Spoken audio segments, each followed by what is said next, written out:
And holding all these symbols, if one has an understanding of them, the heart, the brain, the mind, the intellect, and I haven't yet gone into the myrtle, we're talking about all the five senses of perception.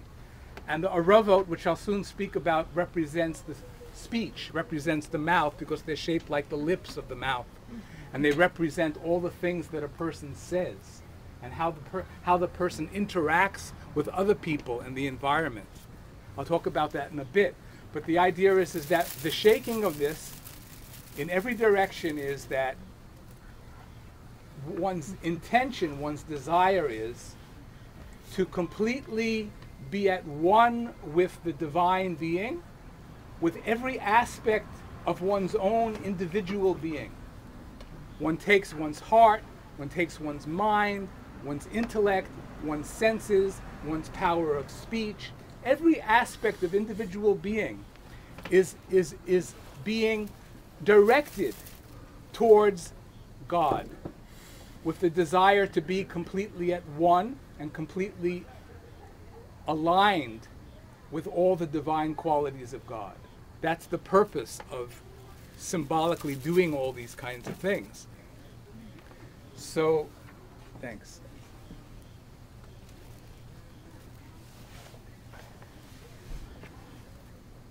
Again, seeing God from the level of all the senses. We heard Rabbi Levi Yitzchak talk about the sky is you, the earth is you, you above, you below, everywhere you. Here's how Maharishi put it. He said, my Lord, my love God, thou art everywhere. Thou art everything. Here, there, and everywhere, all pervading, omnipresent. God, thou art all. Thou art this, that, and all. Thou art past, present, and future. Thou art the light of lights. Thou art the light of the sun. Thou art the light of the moon. In other words, a person's looking at the sun, they're not just seeing a gaseous body. In this state of being, of alignment with God, when a person's looking at the light of the moon, the light of the stars, the light of the sun, any kind of light, they're seeing an expression of divinity. It's not just some physical experience, but it's a mode, it's a degree of manifestation of God's divinity. So Maharishi continues, thou art the light of lights, thou art the light of the sun, thou art the light of the moon, thou art the light of the stars too. Thou art the great light effulgent, appearing in different shades, enlightening all avenues of life. Thou, O Lord, you spread your variety, thy eternal existence of unity. And now these last ones here, this aravos, the aravot, or the willow branches, these ones over here, the willow branches, as I mentioned before, they represent the lips and the mouth and the faculty of both divine speech and human speech.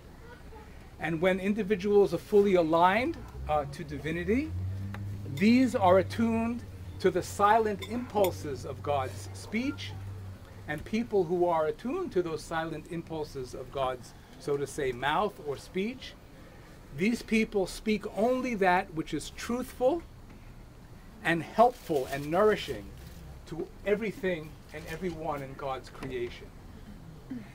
There's a deep understanding about this that Rabbi Aryeh Kaplan brings out when he talks about prophecy and the experience of the prophets.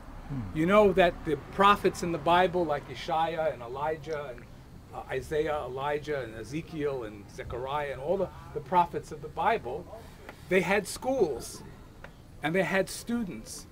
And they didn't only just teach them the laws, but during the times of the prophets, they also taught techniques of meditation. And it was from these techniques of meditation that the people were able to align themselves with God and begin to have very deep insights, cognitions about different aspects of life. Rabbi Aryeh Kaplan, he discusses this about the prophets, and he says this. He says, the prophet must then continue to rise spiritually until he reaches the level of the Nogah. In Hebrew, that means glow. Nogah means glow. From the context in which the word is generally used, it refers to light shining out of darkness. And it is in this sense that the word Nogah is also used to denote dawn and twilight.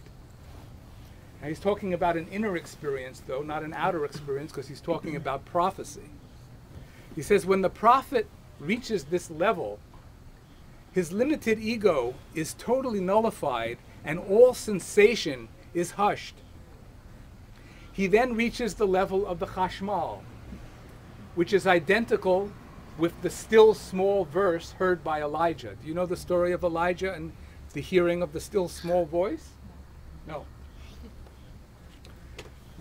So Elijah was one of the great prophets, and he became depressed because a lot of his efforts didn't go very far. And he went to a cave and was looking for God's direction. And there was a very loud sound, and there was like an earthquake. But it says in the Bible that God's presence, God's words, God's instructions was not to be found in the loud sound of the earthquake. And then there was also a fire that blazed, and it said that God's words were not found in the fire. There were various different natural phenomena, very loud and very strong, but the prophet Elijah was not able to pick up on God's desires or intentions in all this loud sounds and loud activity. But when all the loud sounds and loud commotion settled down, it says that Elijah was able to hear God's voice in a very delicate, still, small expression of voice deep within himself. It's referred to as the still, small voice. And in Hebrew it has the word dakah, which means very thin, very delicate, very, very tender, very delicate. And it was in this delicate, delicate impulse that he heard within himself. He heard the instructions of what God wanted the prophet to do next.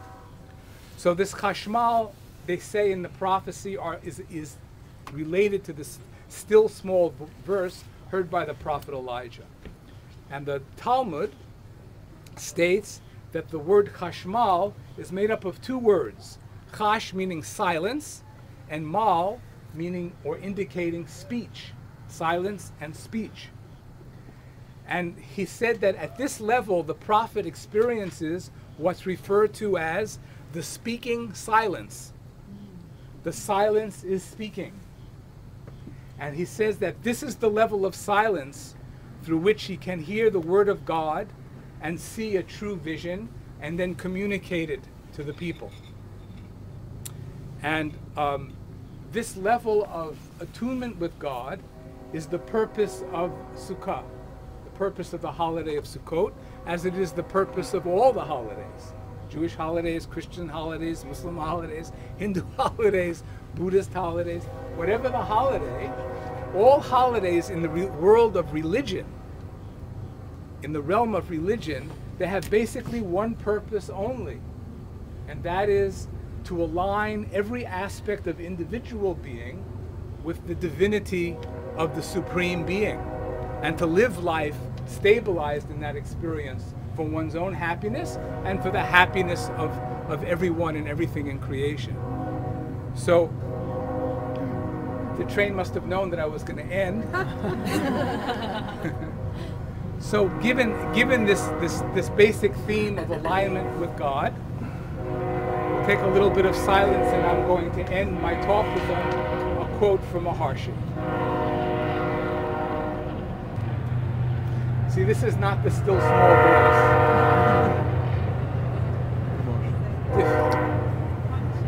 A little difficult to hear the delicate impulses with the train. Maharshi once said that power is in delicacy. The real power is in delicacy and subtlety, and that it's on those delicate impulses of consciousness, the delicate impulses of the mind, that deep insights, deep intelligence into the functioning of nature is revealed to a person. These very subtle, delicate impulses of consciousness within oneself, which in the Bible is referred to as the still small voice, or the speaking silence. So I'd like to just close with this quote from Maharshi about an enlightened devotee of God who has gained attunement and alignment with that supreme being. Maharshi says this. He characterizes this type of individual, which is the aim of the holiday of Sukkot and all religious holidays. Maharshi says this. The Lord speaks through him. The omnipresent cosmic life gains expression in his activity. The omniscient is expressed in the limitations of the man's individual personality.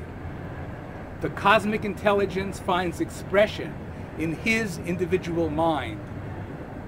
The thought of cosmic life is materialized in his process of thinking. The immutable silence of eternal being finds expression in the man's thought, speech, and action. The man's eyes, remember the hadas, huh? The man's eyes behold the purpose of God. His ears hear the music of cosmic life. His hands hold on to cosmic intentions. His feet set the cosmic life in motion. He walks on earth, yet walks in the destiny of heaven. He sees, yet sees the glory of God. He hears, yet hears the silence. He speaks, yet speaks the word of God. He speaks, yet speaks the intention of God. He speaks, this is the aravot, huh? He speaks and draws out the purpose of cosmic life. He speaks and gives expression to the cosmic purpose. He speaks, yet his words speak eternal being. The man is the living expression of the omnipresent, omniscient, cosmic existence. That's it. Thank you. So, if there are any comments or questions, and then we should go forward, go back. Yes?